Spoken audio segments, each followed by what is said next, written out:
ഇന്ന് നമ്മുടെ ചിന്തയ്ക്കും ധ്യാനത്തിനും ആയിട്ട്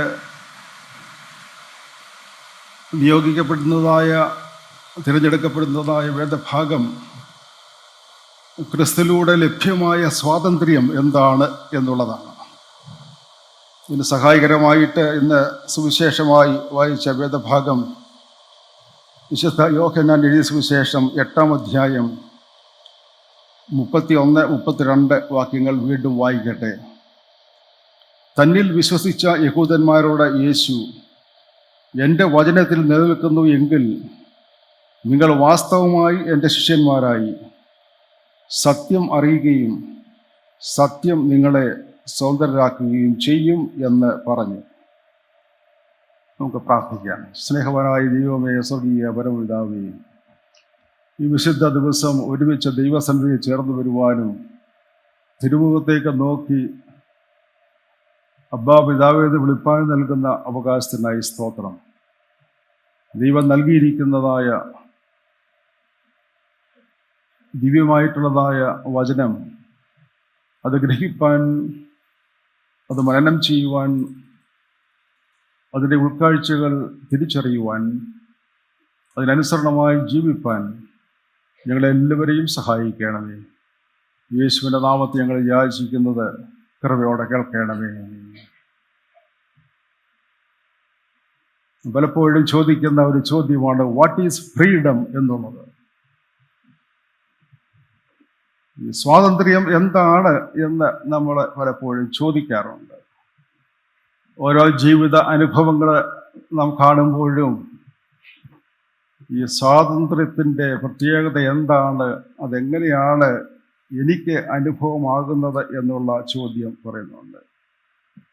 ഈ ഡിക്ഷണറിയൊക്കെ നമ്മൾ പരിശോധിക്കുന്ന വേളയിൽ the power or right to act or speak or think as one wants എന്നുള്ളതായ ഒരു ഡെഫിനിഷൻ പലപ്പോഴും നമ്മൾ വായിക്കും. Receiving the power or the right to act, to speak, or to think as one wants എന്നുള്ളതായ ചിന്ത. വേറെ it is a state of not being imprisoned or enslaved, but you have the freedom to speak, to think and to act. ഇത് ഒരു മനുഷ്യനെ സംബന്ധിച്ച് അവൻ്റെ അടിസ്ഥാന അവകാശമായിട്ട് നാം പറയുമ്പോൾ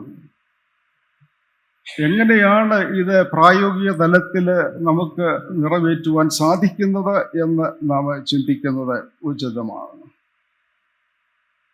പക്ഷെ ഇന്ന് പലപ്പോഴും സ്വാതന്ത്ര്യം ഹനിക്കപ്പെടുന്നതായ സാഹചര്യങ്ങളെ പറ്റി നമ്മൾ കേൾക്കുന്നുണ്ട്. സ്വാതന്ത്ര്യമുണ്ട് എന്ന് പറയുകയും എന്നാൽ അടിമത്തത്തിൻ്റെ അനുഭവത്തിലായിരിക്കുന്നതായ ജനതയെ നമ്മൾ ധാരാളമായിട്ട് കാണുന്നുണ്ട്. ഓരോ രാഷ്ട്രങ്ങളിലും ഓരോ സാമൂഹ്യ വ്യവസ്ഥയുടെ പശ്ചാത്തലത്തിലും എല്ലാം തന്നെ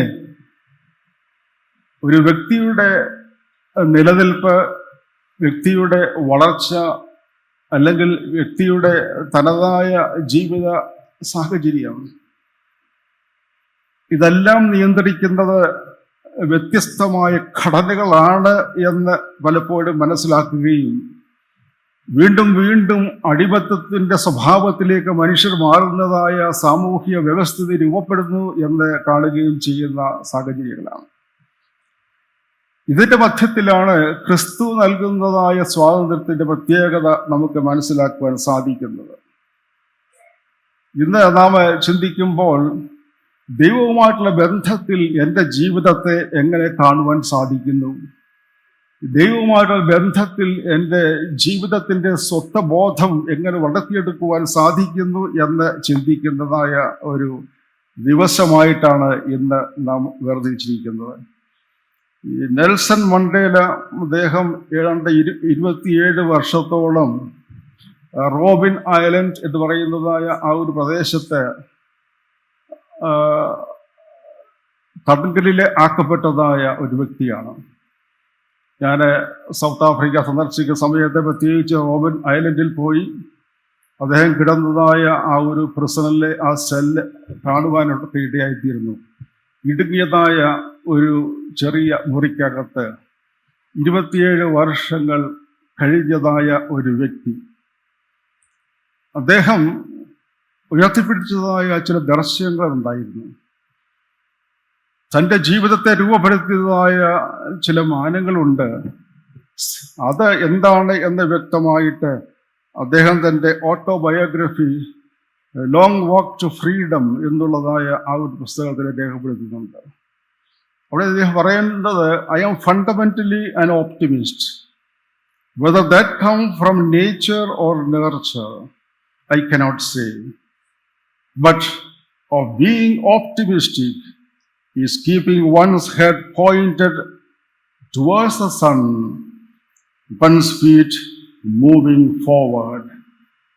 Being an optimist, keeping one's head pointed towards sun and one's feet moving forward.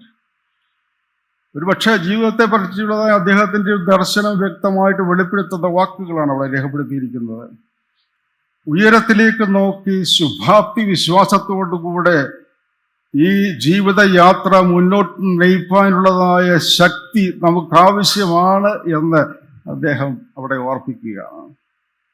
അതുകൊണ്ട് ഉയരത്തിലേക്ക് നോക്കി ദർശനം പ്രാപിച്ചുകൊണ്ട് ശുഭാപ്തി വിശ്വാസത്തോടുകൂടെ നമ്മുടെ ഓരോ പടികളും വെച്ച് മുന്നോട്ട് പോകുവാനുള്ളതായ ഒരു ജീവിത യാത്രയായിട്ട് ഈ യാത്രയെ കാണേണ്ടതാണ് എന്ന് അദ്ദേഹം ഓർപ്പിക്കുന്നു. ഒരുപക്ഷെ അവിടെ ഒരു രാഷ്ട്രത്തിൻ്റെ സ്വാതന്ത്ര്യം വീണ്ടെടുത്തതായ ആ ഒരു വലിയ പ്രവർത്തനത്തിൽ പങ്കാളിയായി ആ ജനതയെ നയിക്കുവാൻ ഇടയാക്കിയതായ സാഹചര്യം 27 വർഷത്തെ ഇംപ്രിസൺമെന്റ്, അടിമത്തത്തിലായിരുന്നതായ ജനതയ്ക്ക് വിമോചനം നൽകുന്നതായ ദൈവിക പദ്ധതിയായിട്ട് അതിനെ നമ്മൾ കാണുന്നുണ്ട്. ഇവിടെ ക്രിസ്തു പരീശന്മാരോട് സംസാരിക്കുമ്പോൾ പക്ഷെ ഇവിടെ പറയുന്നത് തന്നിൽ വിശ്വസിച്ച യഹൂദന്മാരോട്, പരീശ പ്രമാണികളായാലും അല്ലെങ്കിൽ യഹൂദന്മാർ അങ്ങനെ ഉള്ള ഒരു സമൂഹത്തോടാണ് പറയുന്നത്. ചിലരൊക്കെ വിശ്വസിച്ചിട്ടുണ്ട് അവിടെ. അവരോട് സംസാരിക്കുന്നതായ വേളയിൽ യേശു പറയുന്നത് ഒരു കാര്യം വളരെ ശ്രദ്ധേയമാണ്. എൻ്റെ വചനത്തിൽ നിങ്ങൾ നിൽക്കുന്നു എങ്കിൽ നിങ്ങൾ വാസ്തവമായി എൻ്റെ ശിഷ്യന്മാരാകും. നിങ്ങൾ സത്യം അറിയും, ആ സത്യം നിങ്ങളെ സ്വതന്ത്രരാക്കും. ഇതാണ് പ്രത്യേകിച്ച് പറയുന്നത്. യഹൂദ ജനതയോട് യേശു സംസാരിക്കുമ്പോൾ അവരോട് പറയുന്നതായ വാക്കുകൾ വളരെ ശ്രദ്ധേയമാണ്. വചനത്തിൻ്റെ അടിസ്ഥാനത്തിൽ നിങ്ങൾ ജീവിക്കുക. ദൈവവചനത്തിൻ്റെ അടിസ്ഥാനത്തിൽ ലഭ്യമാകുന്നതായ ഈ സ്വാതന്ത്ര്യം എന്താണ് എന്ന് നിങ്ങൾ മനസ്സിലാക്കുക. പക്ഷേ യേശു തൻ്റെ പരസ്യരക്ഷ ആരംഭിക്കുന്നതായ വേളയിൽ തന്നെ തൻ്റെ ദൗത്യത്തെക്കുറിച്ചുള്ളതായ വ്യക്തമായിട്ടുള്ള ആ ഒരു പ്രഘോഷണം നൽകുന്നുണ്ട്. ദരിദ്രന്മാരോട് സുവിശേഷം അറിയിപ്പാൻ എന്നെ അയച്ചിരിക്കുകയാൽ അവൻ്റെ ആത്മാവ് എൻ്റെ മേലുണ്ട്. ബദ്ധന്മാർക്ക് വിടുതൽ, കുരുടന്മാർക്ക് കാഴ്ച, പ്രസംഗിക്കുക, പീഡിതരെ വിടുവിച്ചയക്കുക, കർത്താവിൻ്റെ പ്രസാദപക്ഷം പ്രഘോഷിക്കുക. ഇത് നിർവഹിക്കാനായിട്ട് എന്നെ അയച്ചിരിക്കുന്നു എന്നുള്ള ബോധം കർത്താവിന് ഉണ്ട്. അതുകൊണ്ട് എന്നെ അയച്ചിരിക്കുന്നത് ഈ വിമോചനവും വിടുതലും ജനതയ്ക്ക് നൽകി ദൈവവചനത്തിൻ്റെ അടിസ്ഥാനത്തിൽ അവരെ ഒരു പുതിയ സമൂഹമാക്കി മാറ്റുന്നതായ ദൈവിക പദ്ധതിക്ക് വേണ്ടിയാകുന്നു എന്ന് വ്യക്തമായിട്ട് ഓർപ്പിക്കുന്നുണ്ട്. ഇതാണ് യേശു വെളിപ്പെടുത്തിയതായ ദൈവരാജ്യത്തിൻ്റെ അവസ്ഥ എന്ന് പറയുന്നത്. സ്വർഗരാജ്യം ഭൂമിയിലായിരിക്കുന്നത് പറയുമ്പോൾ ദൈവഹിത പ്രകാരം ലോകക്രമം മാറുന്നതായ ഒരു സാഹചര്യമാണ്. ദൈവത്തിൻ്റെ ഇഷ്ടപ്രകാരം ജീവിക്കുന്നതായ ഒരു സമൂഹം രൂപപ്പെടുന്നതായ സാഹചര്യമാണ്. ആ ദൈവത്തിൻ്റെ ഹിതത്തിനനുസരണമായിട്ട് ജീവിക്കുവാനായിട്ട് സർവരെയും ഒരുക്കുന്നതായ ദൈവിക പദ്ധതിയാണ് എന്ന് വ്യക്തമായിട്ട് ഓർപ്പിക്കുന്നുണ്ട്. ഇത് യേശു ലോകത്തിന് നൽകുമ്പോൾ പ്രധാനമായിട്ട് ഓർപ്പിക്കുന്നത് ഈ ദൈവവചനത്തിന് അനുസരണമായിട്ട് നിങ്ങൾ ജീവിക്കണം എന്നുള്ളതായ ആ ഒരു കാഴ്ചപ്പാടാണ്.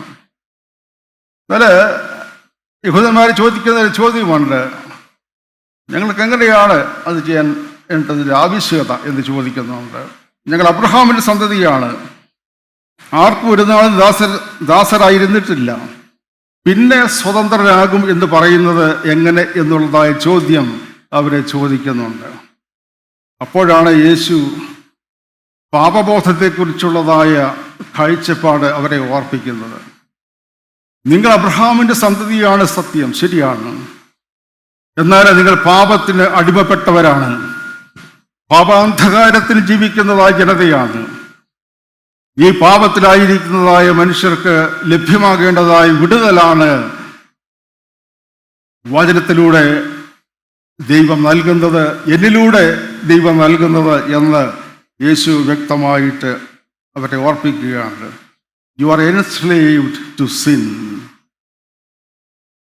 എന്നാൽ അതിൽ നിന്ന് വിമോചനം പ്രാപിപ്പാനായിട്ട് നിങ്ങൾക്ക് ആവശ്യമാണ്.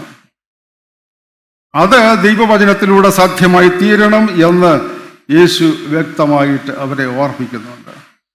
അതുകൊണ്ട് ദൈവവചനത്തിൽ അടിസ്ഥാനപ്പെട്ടുകൊണ്ട് ദൈവത്തോടൊത്ത് അനുഗ്രഹകരമായി ജീവിപ്പാൻ ഇടയാകുന്ന സാഹചര്യത്തിൽ ഈ ദൈവരാജ്യത്തിൻ്റെ അനുഭവം മനസ്സിലാക്കിക്കൊണ്ട് അവിടെ പാപ അന്ധകാരത്തിൽ നിന്ന് വിടുതൽ പ്രാപിച്ച് ദൈവവുമായിട്ട് ബന്ധത്തിൽ ജീവിപ്പാനായിട്ട് നിങ്ങൾക്ക് സാധ്യമായി തീരും എന്ന് വ്യക്തമായിട്ട് ഓർപ്പിക്കുന്നു. പൗലോസ് അപ്പോസ്തലന് ഇത് വളരെ അടിവരയിട്ട് പിന്നീട് ഗലാത്യ സഭയോട് പറയുന്നതും ശ്രദ്ധേയമാണ്. സ്വാതന്ത്ര്യത്തിനായി ക്രിസ്തു നമ്മെ സ്വതന്ത്രരാക്കി, ആകയാൽ അതിൽ ഉറച്ചു നിൽപ്പീൻ, അടിമരോഗത്തിൽ പിന്നെയും കുടുങ്ങിപ്പോകരുത്. സ്വാതന്ത്ര്യത്തിനായി ക്രിസ്തു നമ്മെ സ്വതന്ത്രരാക്കി, ആകയാൽ അതിൽ ഉറച്ചു നിൽപ്പീൻ, അടിമരുഗത്തിൽ പിന്നെയും കുടുങ്ങിപ്പോകരുത്. പാപാന്ധകാരത്തിലായിരിക്കുന്നതായ മനുഷ്യർക്ക് വിടുതൽ നൽകുന്നതായ ദൈവം വചനത്തിലൂടെ സാധ്യമാക്കി നൽകിയിരിക്കുന്നു എന്നത് വളരെ ശ്രദ്ധേയമായിട്ട് നാം ഓർക്കേണ്ടതായ കാര്യമാണ്. രണ്ടാമത് യേശു അർപ്പിക്കുന്നത് സത്യം അറിയുക എന്നുള്ളതാണ്. നിങ്ങൾ സത്യം അറിഞ്ഞ് സത്യത്തിൽ നിലനിൽക്കുക, ഇതിൻ്റെ ആവശ്യകതയെ പറ്റി പറയുന്നുണ്ട്. Freedom is not having the power to do whatever I want, but freedom is the responsibility, and freedom with responsibility is what is needed എന്നുള്ളതായ ചിന്ത എല്ലാം ഇപ്പോഴും ഓർക്കേണ്ടത് ആവശ്യമാണ്. ഈ സത്യം അറിയുന്നതിലൂടെ മാത്രമേ നമ്മുടെ ജീവിതത്തെ ദൈവവുമായിട്ട് ബന്ധത്തിൽ നിലനിർത്തുവാൻ സാധ്യമായി തീരൂ എന്ന് വ്യക്തമായിട്ട് നാം മനസ്സിലാക്കുന്നുണ്ട്. അതുകൊണ്ട് സ്വാതന്ത്ര്യം എന്ന് പറയുന്നത് എന്തും എങ്ങനെയും ചെയ്യാവുന്ന ഒരു അവസ്ഥയല്ല. പിന്നെയോ what is right and what is wrong and the discernment to know the difference, ഇത് വ്യക്തമായിട്ട് മനസ്സിലാക്കുവാൻ സാധ്യമായി തീരണം. അവിടെ സത്യമെന്ത് എന്ന് തിരിച്ചറിയുന്നതായ ഒരു ജീവിതം ആവശ്യമാണ് എന്ന് നാം ഓർക്കേണ്ടതായിട്ടുണ്ട്. ഇന്ന് സത്യവും അസത്യവും തിരിച്ചറിയുവാൻ പ്രയാസമുള്ള ഒരു കാലമായിട്ടാണ് ഈ കാലത്തെ നമുക്ക് കാണുന്നത്. പലപ്പോഴും ഒരു സ്യൂഡോ റിവീലിംഗ് എന്ന് പലപ്പോഴും പറയാറുണ്ട്. നമ്മൾ അറിയാതെ തന്നെ അസത്യങ്ങൾ ധാരാളം വരുന്നതായ ഒരു അവസ്ഥയിലേക്ക് ഇന്ന് ലോകം മാറുന്നതായ സാഹചര്യമാണ്. എന്നാൽ ദൈവമാണ് സത്യം എന്നുള്ളതായ ബോധം, ആ ദൈവമാകുന്ന സത്യത്തെ യഥാർത്ഥമായി മനസ്സിലാക്കിക്കൊണ്ട് ദൈവവുമായിട്ട് ബന്ധത്തിൽ നമ്മുടെ ജീവിതത്തെ ക്രമപ്പെടുത്തുവാൻ സാധിക്കുമ്പോഴാണ് ഈ സത്യത്തിൻ്റെ ആത്മാവ് എന്നിൽ ഉണ്ട് എന്ന് വ്യക്തമായിട്ട് മനസ്സിലാക്കുവാൻ ഇടയായിത്തീരുന്നത്. അതുകൊണ്ട് യേശു പറയുമ്പോൾ ഞാൻ നിങ്ങൾക്ക് എൻ്റെ ആത്മാവിനെ പകരുന്നു എന്ന് പറയുന്നുണ്ട്. അത് സത്യത്തിൻ്റെ ആത്മാവിനെയാണ് നൽകുന്നത്. നന്മതിന്മകളെ വിവേചിച്ചറിയാനുള്ളതായ ഒരു കഴിവ് നിങ്ങൾക്ക് നൽകുന്നുണ്ട്. തെറ്റ് എന്താകുന്നത് മനസ്സിലാക്കുവാൻ ഉള്ളതായ വിവേചന ശക്തി നിങ്ങൾക്ക് നൽകുന്നുണ്ട്. എവിടെയാണ് അസമത്വം നിലനിൽക്കുന്നത് എന്ന് വ്യക്തമായിട്ട് അറിയുവാനുള്ളതായ ആ ഒരു ശേഷി നിങ്ങൾക്ക് നൽകുന്നുണ്ട്. എവിടെയാണ് ഡിസ്ക്രിമിനേഷൻ ധാരാളമായിട്ട് ഉണ്ടാകുന്നത് എന്ന് വ്യക്തമായിട്ട് അറിയുവാനുള്ള കൃപ നിങ്ങൾക്ക് നൽകുന്നുണ്ട്. ഈ സത്യത്തിൻ്റെ ആത്മാവ് സകല സത്യത്തിലും എന്നെ വഴി നടത്തുന്ന ആത്മാവായിട്ട് എന്നോട് കൂടി ഉണ്ട് എന്ന് മനസ്സിലാക്കി ജീവിതത്തെ നയിക്കേണ്ടത് ആവശ്യമാണ്. 2021 ജൂലൈ 5 ജയിലിൽ കിടക്കുമ്പോൾ ഈ ലോകത്തിൽ നിന്ന് മാറ്റപ്പെട്ടതായ സ്റ്റാൻ സ്വാമി എന്ന് പറയുന്നതായ കത്തോലിക്ക വൈദികൻ, ജെസ്യൂട്ട് ഫാദർ, അദ്ദേഹം തൻ്റെ ജീവിതം മുഴുവനും തള്ളപ്പെട്ടതായ ജനതയോടുകൂടെ അവർക്ക് നീതിയും ജീവിതത്തിലെ പുതിയ കാഴ്ചപ്പാടും ജീവിതത്തെ ഉന്നതിയിലേക്ക് നയിക്കുന്നതായ അവസ്ഥയിലേക്ക് അവരെ നയിപ്പാൻ ശ്രദ്ധിച്ചതായൊരു വ്യക്തിയായിരുന്നല്ലോ. എന്നാൽ പ്രത്യേക സാഹചര്യത്തിൽ ജയിലിൽ അടയ്ക്കപ്പെട്ട് വിചാരണയ്ക്ക് വേണ്ടി കാത്തിരിക്കുന്ന ഒരു വ്യക്തിയായിട്ട് അനേക മാസങ്ങളിൽ ജയിലിൽ കിടക്കേണ്ടതായിട്ട് വന്നു. He was under trial, a prisoner who was denied basic human needs.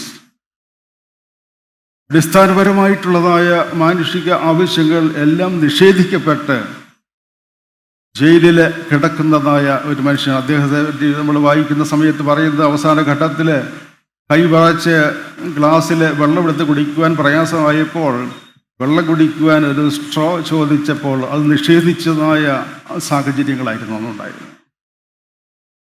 ആ ജയിലിൽ കിടന്ന് അദ്ദേഹം മരിച്ചു. ഇതിനെപ്പറ്റി പിന്നീട് ഒരു വ്യക്തി അദ്ദേഹത്തിൻ്റെ ജീവചരിത്രത്തെക്കുറിച്ച് എഴുതുമ്പോൾ ഓർപ്പിക്കുന്ന ഒരു കാര്യമുണ്ട്. Either we can kill a person or we can allow to let him die. ഇത് ഇതിൻ്റെ ഒരു അവസ്ഥയായിട്ട് നാം കാണുന്നുണ്ട്.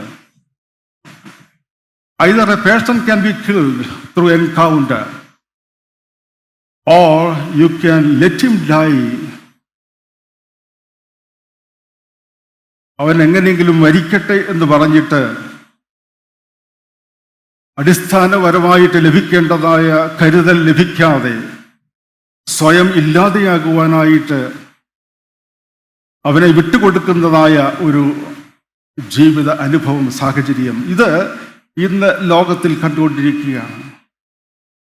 ഇവിടെയാണ് എന്താണ് സത്യം, എന്താണ് അസത്യം എന്നുള്ളതിൻ്റെ പ്രത്യേകത നാം തിരിച്ചറിയേണ്ടത്.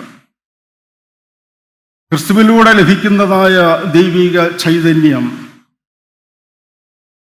ദൈവിക ദർശനം ഒരു വ്യക്തിയെ, ഒരു മനുഷ്യനെ അവനായിരിക്കുന്ന സാഹചര്യങ്ങളിൽ അവനെ കാണുവാനും മനസ്സിലാക്കുവാനും അറിയുവാനും ഇടയാക്കുന്നതായ ദൈവിക ഇടപെടലായിട്ട് നാം അതിനെ മനസ്സിലാക്കേണ്ടത് ആവശ്യമാണ്. ഇവിടെയാണ് റൂസോ ഒരു ഘട്ടത്തിൽ പറഞ്ഞത്, man is born free but everywhere he is in chains എന്നുള്ളതായ ആ ഒരു വലിയ ചിന്ത. ഇന്ന് നാം ആയിരിക്കുന്ന സാഹചര്യങ്ങളിൽ ഈ സ്വാതന്ത്ര്യത്തിന് വേണ്ടി കാക്ഷിക്കുന്നതായ മനുഷ്യൻ എങ്ങനെ ഈ സ്വാതന്ത്ര്യം പ്രാപിപ്പാനായിട്ട് സാധിക്കും? ക്രിസ്തുവിന് ലഭ്യമാകുന്നതായ സ്വാതന്ത്ര്യം നമ്മുടെ ജീവിതത്തെ ഒരു പുതിയ അനുഭവത്തിലേക്ക്, മാനത്തിലേക്ക് നയിക്കുവാൻ ദൈവമേ ഞങ്ങളെ സഹായിക്കണമേ എന്നുള്ള പ്രാർത്ഥന ആവശ്യമാണ്. പുത്രൻ നിങ്ങളെ സ്വതന്ത്രരാക്കിയാൽ നിങ്ങൾ സാക്ഷാൽ സ്വതന്ത്രർ ആകും. ഇത് യേശു നൽകുന്നതായ ഓർമ്മപ്പെടുത്തലാണ്. ഞാൻ നിങ്ങളുടെ മധ്യത്തിലായിരിക്കുന്നു. ദൈവവചനത്തിന് അടിസ്ഥാനമായ ഒരു ജീവിതത്തെ ക്രമപ്പെടുത്തുക. ദൈവമാണ് സത്യമെന്ന് മനസ്സിലാക്കി സത്യത്തെ തിരിച്ചറിയുക. ഈ പുത്രൻ നിങ്ങളെ സ്വതന്ത്രരാക്കുമ്പോൾ നിങ്ങൾ സാക്ഷാൽ സ്വതന്ത്രരാകും എന്നുള്ളതായ ബോധത്തിലേക്ക് വരിക. ഇവിടെ ക്രിസ്തുവിലൂടെ ലഭ്യമാകുന്നതായ സ്വാതന്ത്ര്യം അതിൽ നിലനിൽക്കുന്നവരായി എല്ലായ്പ്പോഴും കാണപ്പെടുവാൻ നമുക്കിടയായി തീരണം. സത്യവും നീതിയും ധർമ്മവും നിലനിൽക്കുന്നതായി വ്യവസ്ഥിതിക്കായി നമ്മുടെ ജീവിതത്തെ സമർപ്പിക്കാം, അതിനായി ഒരുങ്ങാം. പക്ഷേ ഇടവക ദിനം കൊണ്ടാടുമ്പോഴും ഭദ്രാസനം അതിൻ്റെ ഭദ്രാസന ദിനമായി ആഘോഷിക്കുമ്പോഴും ഈ നാളുകളിൽ കഴിഞ്ഞ വർഷങ്ങളിലൊക്കെയും അനുഭവിച്ചതായി ദൈവകൃപ എത്ര വലുതാകുന്നു എന്നോർത്ത് ദൈവത്തിന് നന്ദി കരയേറ്റുവാൻ, സ്തോത്രം കരയേറ്റുവാൻ നമുക്കിടയായി തീരണം. കഴിഞ്ഞ ദിവസങ്ങളിലൊക്കെ പ്രത്യേക തെക്കൻ തിരുവിതാംകൂറിലുള്ളതായ നമ്മുടെ വിശ്വാസികളുടെ ഇടയിൽ പല ആവശ്യങ്ങൾക്കായിട്ടൊക്കെ പോകുന്ന സാഹചര്യത്തിൽ അവിടെ നിന്ന് ദൈവത്തിന് സ്തോത്രം കരയേറ്റുന്നതായ ഒരു സാഹചര്യമാണ് ഉണ്ടായത്. ഈ പ്രദേശത്തുള്ളതായ ഇടവകകൾ, മാർത്തോമാ സഭ, സുവിശേഷ പ്രസംഗ സംഘം, അങ്ങനെ വിവിധ മുഖാന്തരങ്ങളിലൂടെ ഒരു പ്രദേശത്ത് അധസ്ഥിതരായിരുന്നതായ, തള്ളപ്പെട്ടിരുന്നതായ ഒരു സമൂഹത്തെ വീണ്ടെടുക്കുവാൻ, സ്വന്തം കാലിൽ അവരെ നിൽക്കുവാൻ, അവരെ ശക്തിപ്പെടുത്തുവാൻ, ക്രിസ്തുവിലൂടെ ലഭിച്ചതായ സ്വാതന്ത്ര്യത്തിൻ്റെ മഹത്വം അവർക്ക് പങ്കുവയ്ക്കുവാൻ ദൈവം നമ്മെ എടുത്ത് ഉപയോഗിച്ചു. ഇന്ന് ആയിരക്കണക്കിന് ആളുകൾ യേശു വലിയവനെന്ന് സാക്ഷിച്ചുകൊണ്ട് അവിടെ നിൽക്കുന്നതായ സാഹചര്യം, പ്രവർത്തിക്കുന്നതായ സാഹചര്യം ഓർത്ത് ദൈവത്തിന് നന്ദി കരയേറ്റാം. ദുർമയാക്കുന്നതായ സാഹചര്യങ്ങളിൽ ക്രിസ്തുവിലൂടെ ലഭ്യമായ സ്വാതന്ത്ര്യം ഇത് മറ്റുള്ളവരിലേക്ക് നൽകുന്നതായ ജീവിതക്രമമാണ് ദൈവം നമുക്ക് നൽകിയിരിക്കുന്നത് എന്നുള്ള ബോധം ആവശ്യമാണ്. ഇതെല്ലാം ആവശ്യം കർത്താവുമായിട്ടുള്ള ബന്ധത്തിൽ നാം ആയിരിക്കുക എന്നുള്ളതാണ്. ദൈവവുമായിട്ടുള്ള ബന്ധത്തിൽ നാം ആയിരിക്കുക എന്നുള്ളതാണ്. മനോഹരമായിട്ടുള്ള ഒരു വൃക്ഷം കണ്ടതിന് ശേഷം തളിർത്ത് പൂത്ത് നിൽക്കുന്നതായ ആ വൃക്ഷം എത്ര മനോഹരം എന്ന് പറയുമ്പോൾ നാം കാണാതെ പോകുന്ന ഒരു കാര്യമാണ് അതിനെ പിടിച്ചു നിർത്തുന്നതായ, സ്ഥിരപ്പെടുത്തി നിർത്തുന്നതായ ഈ വൃക്ഷത്തിൻ്റെ വേരുകൾ, പ്രത്യേകിച്ച് തായ് വേര് എന്നുള്ളത്. മണ്ണിനടിയിലുള്ളതായ ഈ വേരുകളും തായ് വേരും അതിൻ്റെതായ പ്രവർത്തനം ശരിയായിട്ട് നിർവഹിക്കുമ്പോൾ മാത്രമാണ് പുറത്ത് ഈ വൃക്ഷം മനോഹരമായിട്ട് നിൽക്കുന്നത് എന്ന് നാം കാണുന്നുണ്ട്. അതുകൊണ്ട് ഈ അടിസ്ഥാനത്തിന്മേലാണ് എൻ്റെ നിലനിൽപ്പ് എന്നുള്ളതായ ബോധം നമുക്ക് ആവശ്യമാണ്. ദൈവവുമായിട്ടുള്ള ബന്ധത്തിൽ, കർത്താവുമായിട്ടുള്ള ബന്ധത്തിൽ, ദൈവാത്മാവിൻ്റെ നിയന്ത്രണത്തിന് വിധേയപ്പെട്ട് നമ്മുടെ ജീവിതത്തെ നയിക്കുമ്പോൾ മാത്രമാണ് പ്രകാശത്തിൽ നിന്ന് പ്രകാശം എന്ന രീതിയിൽ ഈ പ്രകാശത്തിൽ എന്നും നിലനിൽക്കുവാൻ നമുക്കിടയായിത്തീരുന്നത്. ദൈവവുമായിട്ടുള്ള ബന്ധത്തിൽ നാം ആയിരിക്കുമ്പോൾ നമ്മുടെ പ്രവർത്തനത്തിലൂടെ മറ്റുള്ളവർക്ക് അനുഗ്രഹകരമായി പ്രവർത്തിപ്പാൻ നമുക്കിടയായിത്തീരണം. യഥാർത്ഥമായി എൻ്റെ വചനത്തിൽ നിങ്ങൾ നിലനിൽക്കുമെങ്കിൽ നിങ്ങൾ എൻ്റെ ശിഷ്യന്മാരായി സത്യമറിയുകയും സത്യം നിങ്ങളെ സ്വതന്ത്രരാക്കുകയും ചെയ്യും. ക്രിസ്തുവിലൂടെ ലഭ്യമാകുന്നതായ സ്വാതന്ത്ര്യം അനുഭവിച്ചുകൊണ്ട് ആ സ്വാതന്ത്ര്യത്തിൽ എന്ത് നിലനിൽക്കുവാനായിട്ടുള്ള ആഹ്വാനം നമുക്ക് ലഭ്യമാകുന്നു. നാം ആയിരിക്കുന്ന സാഹചര്യത്തിൽ ദൈവവചനത്തിൽ അടിസ്ഥാനപ്പെട്ട് ജീവിതത്തെ ക്രമപ്പെടുത്തുക, സത്യത്തിൻ്റെ പാതയിൽ മുന്നോട്ട് പോകുക, സത്യവും ധർമ്മവും നീതിയും നിലനിൽക്കുന്നതായ സാമൂഹ്യ വ്യവസ്ഥയ്ക്ക് വേണ്ടി ആവോളം അധ്വാനിക്കുക, സ്വാതന്ത്ര്യവും സമത്വവും സഹോദര്യവും നിലനിൽക്കുന്നതായ ഒരു ജീവിതക്രമം രൂപപ്പെടുവാൻ ആവോളം യത്നിക്കുക. ദൈവം നമ്മെ അനുഗ്രഹിക്കട്ടെ, ദൈവകൃപയിൽ കാക്കട്ടെ. അന്ത്യത്തോളം ദൈവത്തിൽ വിശ്വസ്തരായി ജീവിപ്പാൻ ദൈവം നമ്മെ സഹായിക്കുകയും ചെയ്യുമാറാകട്ടെ.